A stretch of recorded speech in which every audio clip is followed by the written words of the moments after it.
오늘은 11조에 대해서 알아보겠습니다. 여러분, 11조에 대해서 여러분들은 들어야 되는지 아니면 신약에는 폐지가 되었다 이렇게 말씀들도 하시는데 그것에 대한 이 성경적으로 알아가겠습니다. 11조는 가장 먼저 드렸던 사람이 아브라함입니다. 창세기 14장에서 처음 11조를 시작을 했습니다. 창세기 14장 17절에서 20절까지 합독하시겠습니다. 아브라함이 그돌라오멜과 함께 한 왕들을 쳐부수고 돌아올 때 소돔 왕이 사회 골짜기 곧 왕의 골짜기로 나와 그를 영접하였고 살렘 왕 멜기세덱이 떡과 포도주를 가지고 나왔으니 그는 지극히 높으신 하나님의 제사장이었더라. 그가 아브라함에게 축복하여 이르되 천지의 주제이시오 지극히 높으신 하나님이여 아브라함에게 복을 주옵소서. 너희 대적을 내 손에 붙이신 지극히 높으신 하나님을 찬송할지어다 하매 아브라함이 그 얻은 것에서 10분의 1을 멜기세덱에게 주었더라. 아멘. 아멘. 조카 롯이 있습니다. 아브라함은 조카 롯과 함께 이제 롯은 소돔에서 그렇게 살고 있었는데 롯이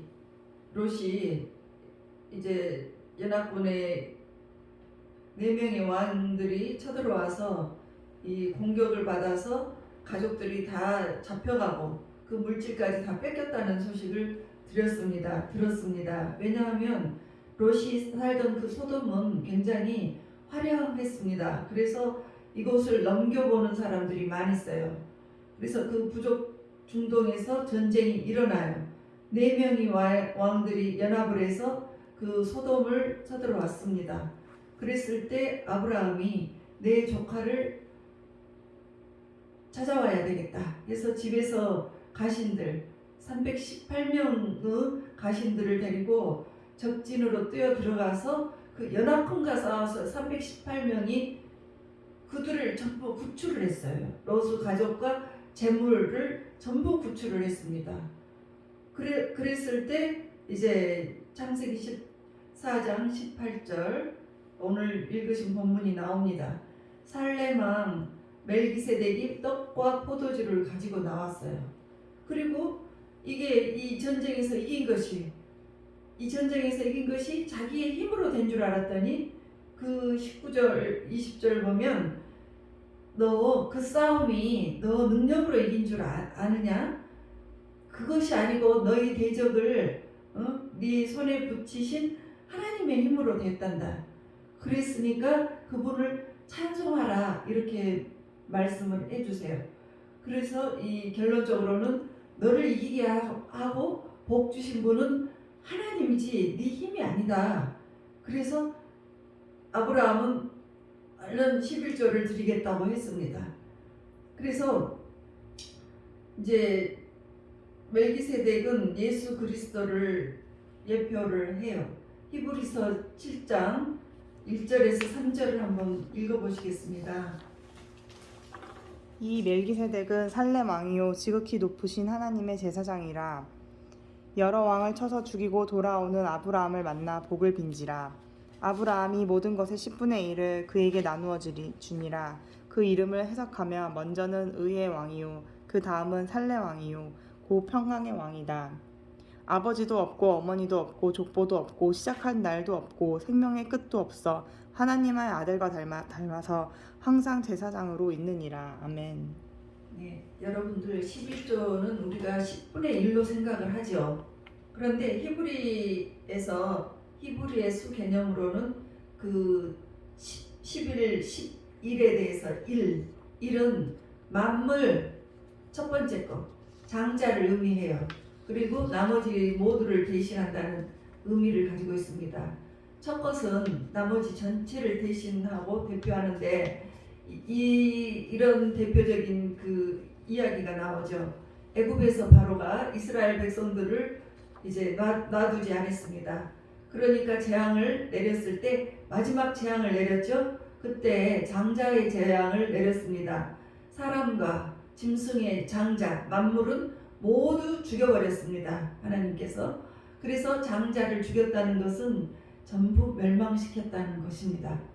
그리고 그래서 이제 그 11조의 개념이 하나, 만물이라는 거, 장자라는 그 뜻이에요. 그래서 이제 우리가 11조에 대해서 생각을 할 때 하나님, 천지의 주제는 하나님이고 모두가 하나님 것인데 내가 11조를 하고 첫 것을 드린다는 것은 10분의 1만 드린다는 것이 아니고 그냥 그 구도 모든 것도 하나님의 것이니까 내가 하나님의 뜻에 합당하게 드리겠습니다 하는 그 신앙 고백이 담겨져 있습니다. 그렇게 감사하고 그 감사하는 뜻과 이와 같은 모든 것이 하나님의 것이니 감사하는 의미로 드리겠습니다 하는 뜻이에요. 이것을 이제 아브라함이 멜기세덱에게 10분의 1, 11조로 드렸습니다. 그래서 11조에서 가장 그 기본적인 것은 10분의 1이라는 것이 아니고 나를 이렇게 오게 하시는 것, 이 모든 것이 하나님의 은혜로부터 주어졌구나 하는 것을 알게 되라는 것이죠. 나를 이렇게 그 복을 주신 것도 다 하나님이시고 내가 열심히 돈을 벌고 내가 정말 일을 잘해서 이 돈을 벌었다라고 생각을 하는 그 결과가 아니고 하나님께서 나에게 생명을 주셨고 하나님께서 내게 일할 수 있는 능력을 주셨고 돈을 벌 수 있는 그 모든 능을 주셨습니다. 그래서 이 모든 것이 하나님이 주신 복이었습니다. 그래서 이 10의 1조, 11조를 드린다는 것은 그 10의 이 모든 것이 다 하나님의 것이니까 나머지 9도 주님의 것이므로 내가 주님의 뜻대로 쓰겠습니다. 하나님 감사합니다. 이러한 신앙의 고백이 담겨져 있는 것입니다. 그래서 살렘왕 멜기세덱이 떡과 포도주를 갖고 나왔는데 이 멜기세덱이 무엇이냐 누구이냐면 히브리서 지금 7장 1절에서 3절을 볼 때 멜기세덱은 그분은 이제 지극히 높으신 살렘왕이고 또 아버지도 없고 어머니도 없고 족보도 없어요. 그런 사람이 있습니까? 그런 사람은 오로지 예수님밖에 없으세요. 시작한 날도 없고 생명의 끝도 없고 하나님의 아들과 닮아서 항상 제사장이신 분, 그분은 바로 예수님이시죠. 그래서 이 멜기세덱은 바로 예수 그리스도를 예표를 합니다. 그래서 이제 그 11조를 드리는데 아브라함이 그 11조를 드리는데 아브라함이 이 멜기세덱에게 드렸던 11조는 바로 예수님에게 드렸던 11조와 같다는 뜻이에요. 그리고 하나님께서는 당신의 맏아들이 누구십니까? 예수님이죠. 그 맏아들로 11조를 십자가에다가 11조를 하셨습니다. 그렇게 11조를 하신 것은 그 자기의 전부를 다 죽이신 것이에요. 그래서 그 11조 이 모든 것들은 아브라함이 멜기세덱에게 드렸지만 바로 예수님에게 드렸던 떡과 포도주 사건이십니다. 떡은 무엇을 의미합니까? 떡은 복음적으로 예수 그리스도를 의미해요. 요한복음 6장 35절에 보면 내가 생명의 떡이다. 또 요한복음 6장 51절에 보면 나는 하늘에서 내려온 떡이다. 그래서 이 떡이라는 것은 이제 이 떡을 먹으면 영생을 한다 이렇게 말씀하셨어요. 그래서 내 살을 먹고 내 피를 마시는 자는 내 안에 거하고 나는 그의 안에 거하나니 모두 하나가 되겠다는 것이죠. 그래서 이 떡은 예수님 몸이지만 그 피는 바로 이 포도주를 말을 하는 것입니다. 포도주는 그 9가지 의미를 가지고 있습니다. 포도주는 마태복음 26장 28절을 보면 죄 사함을 가진 것이라고, 죄 사함을 얻게 하려는 언약의 피라고 하셨습니다. 포도주. 그래서 이 포도주는 이제 예수 그리스도의 피를 의미하는데, 우리가 이 11조를 드림으로 해서 그 어떠한 축복을 받게 되는 거, 그 축복을 받는 그 축복에 대해서 감사를 해야 되는데, 먼저는 그 피로 인한 예수 그리스도의 피가 어떠한 축복을 가져다 주는지 알아보겠습니다. 요한복음 6장 54절을 보면 예수 그리스도의 피는 우리에게 영생을 가져다 준다고 했습니다. 그리고 로마서 5장 9절에는 예수 그리스도의 피는 우리를 의롭게 하신다고 했습니다. 그리고 에베소서 1장 7절에 보면 예수 그리스도의 피로 우리는 죄를 사함을 받는다고 합니다. 에베소서 2장 13절에 보면 예수 그리스도의 피는 우리가 하나님과 가깝게 되게 하는 것이라고 했습니다. 또 골로새서 1장 20절 보면 예수 그리스도의 피로 말미암아서 우리는 하나님과 화평케 된다고 했습니다. 히브리서 9장 12절을 보면 영원한 속죄를 이룬다고 했습니다. 우리가 죄가 많지만 예수 그리스도의 피로 말미암아서 우리는 영원히 죄를 그 피로 속해 주신다고 하는 거예요. 그리고 요한일서 1장 7절에 보면 예수 그리스도의 피로 우리는 모든 죄에서 깨끗하게 된다고 하셨습니다. 그리고 계시록 1장 5절에 보면 예수 그리스도의 피는 우리가 더 이상 죄의 종이 되지 않고 우리가 자유자가 되었다고 하셨습니다. 그리고 계시록 5장 9절에 보면 우리를 예수 그리스도의 피로 우리를 사서 하나님께 드렸다고 했습니다. 그래서 이 떡과 피로 우리는 이제 축복을 받은 것이죠. 어떤 축복을 받았습니까? 죄사함의 축복. 그러니까 이 11조 속에는 하나님이 그 십자가, 예수님을 그 십자가로 마다들을 드림으로써 십자가의 11조를 하셨잖아요. 그래서 11조를 하신 것으로 인해서 우리는 그분이 돌아가심으로 인해서 우리는 죄 씻음을 받았어요. 그 피로 우리의 죄가 다 씻어졌습니다. 그리고 우리가 예수 그리스도의 그분으로 인해서 구속함을 받았어요. 우리는 모든 사람이 다 죄인이었는데 예수 그리스도 그분으로 인해서 우리는 그 구속을 받았어요.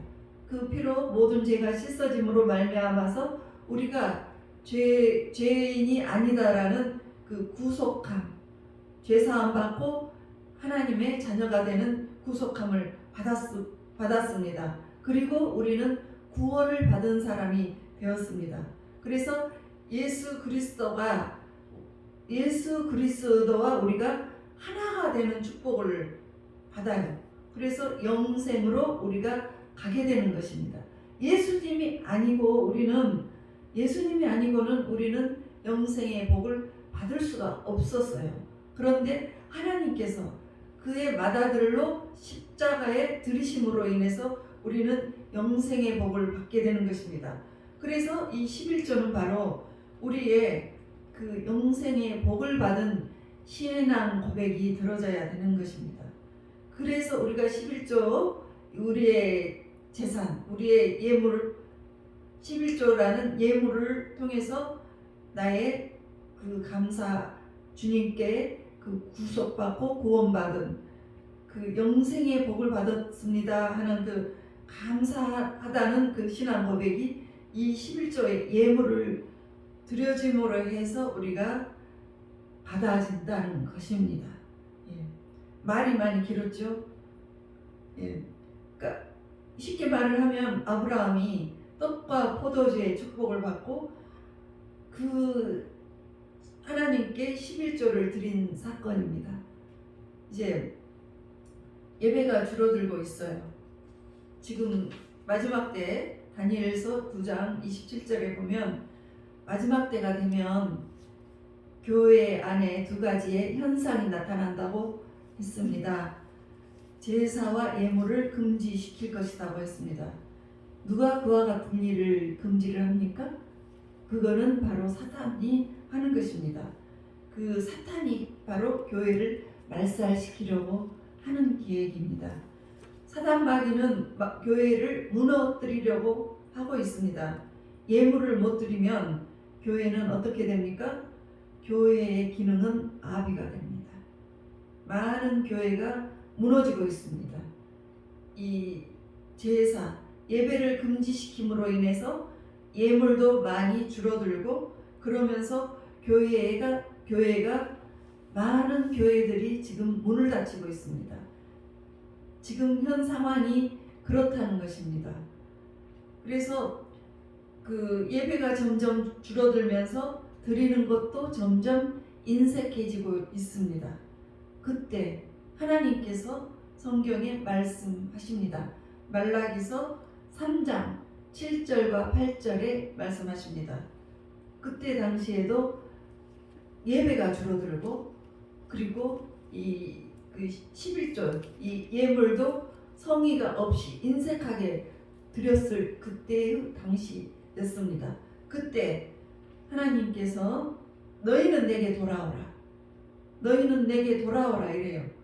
그러니까 아니 우리가 어떻게 해야 돌아가는 것입니까? 아니 우리 진짜 잘하고 있잖아요. 뭐 비록 인색하게는 드리지만 아주 안 드리는 것도 아니고 저는 것 귀먹은 것이라도 다 갖다가 드리지 않습니까? 그러니까 하나님께서 그래요. 11조와 봉헌물이라 어떻게 해야 돌아가리까 하니까 하나님께서 11조와 봉헌물이라 이렇게 말씀하십니다. 11조를 드리는 것이 왜 돌아온다는 의미가 됩니까? 그것은 바로 우리가 예수 그리스도의 피로 죄사함을 받죠. 그렇게 죄사함을 받아야지 하나님께 돌아갈 수가 있는 것이고 구원을 받을 수가 있는 거예요. 근데 그 11조를 드린다는 것은 나는 그 구원의 축복을 받았고 또 포도주의 축복을 받아서 우리가 죄를 다 사해졌습니다. 이런 뜻이에요. 그래서 11조를 드리는 것이 바로 이렇게 예물을 드리고 11조를 드리는 것이 주님께 돌아왔다는 증거가 되는 것이에요. 이제 물질에 관한 말씀을 드리겠습니다. 향유 옥합의 사건이 여러분들 알고 계시죠? 향유 옥합을 여인이 예수님께 드리고 있습니다. 비싼 것입니다. 그거를 보고 어떤 사람이 가룟 유다가 아주 붕괴를 합니다. 아니 저렇게 비싼 거를 왜 깨뜨려서 없애느냐고. 왜 없애? 그냥 이성적인 생각으로 보면 아까운 것이 맞기는 맞죠. 비싼 것이기 때문에. 그렇지만 요한복음 13장 2절에 보면 마귀가 가룟 유다의 생각 속에 마귀가 그 생각을 집어넣었다고 했습니다. 이 마귀의 생각은 물질에 대해서 하나님께 아주 귀한 것을 드릴 때 굉장히 아깝다, 허비한다 이런 생각이라는 것이죠. 예. 그랬을 때 이제 그와 같은 것이 물질이 아깝다 했을 때 그 생각이 바로 어디에서 왔느냐? 근거가 바로 마귀에게서 왔다고 성경 말씀하십니다. 아담과 하와가 선악과를 먹고 죄를 지었습니다. 그 작은 것 하나 때문에 아담은 전체를 다 잃어버렸어요. 그리고 지금까지 인류에게 계속 그 죄가 유전되고 있습니다. 그것은 무엇 때문에 그렇습니까?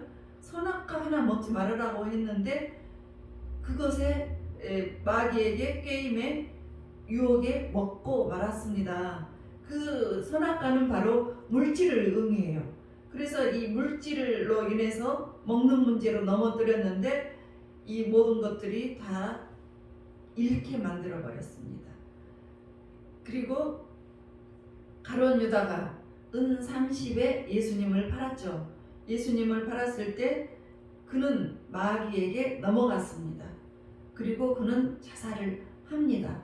이 물질이 이렇게 사람을 안 좋게 만드는 결과도 좋지 않지만 그 배후에 그 안 좋은 사단마귀가 그들을 지배하기 때문에 그와 같이 아깝게 생각을 한다는 거죠.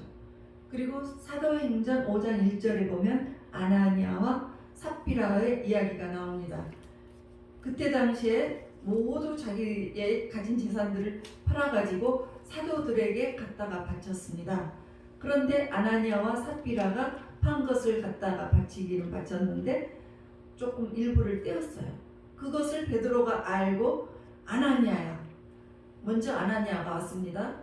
아내는 그 다음에 와요. 아나니아야, 네 이거 전부 갖고 온 거냐? 그러니까 아니. 그러니까 이제 아나니아가 전부가 아니니까 이렇게 움츠러들고 있죠. 너 어찌하여 성령을 속이고 사단이 내 마음속에 가득해서 그 땅값 얼마를 감추었느냐. 성령님은 다 아십니다. 그랬을 때 바로 아나니아는 쓰러져 죽게 됩니다. 그 후에 그 안에 삽비라가 또 왔습니다. 삽비라도 똑같았어요. 그래서 삽비라도 마찬가지로 속인 것 때문에 죽었습니다. 물질을 속인 것 때문에 죽었습니다. 여러분, 하나님 앞에 인색할 때 성령을 속인 죄가 됩니다. 성령님은 아주 거룩하신 영입니다. 속이는 자하고는 절대 함께하지 않습니다. 그래서 사단이 가득하다는 것은 사단이 나를 사로잡았다는 거예요. 내 마음을 사로잡았다는 것입니다. 그래서 우리가 정말로 중요한 것은 우리가 드릴 것은 드리고 기도할 것은 기도하고 그렇게 이와 같은 신앙 고백이 있어야 한다는 것입니다. 여러분들을 돈 내라고 하는 말이 아니고 여러분들이 정확하게 알아야 되기 때문에 11조에 대해서 설명을 한 것입니다.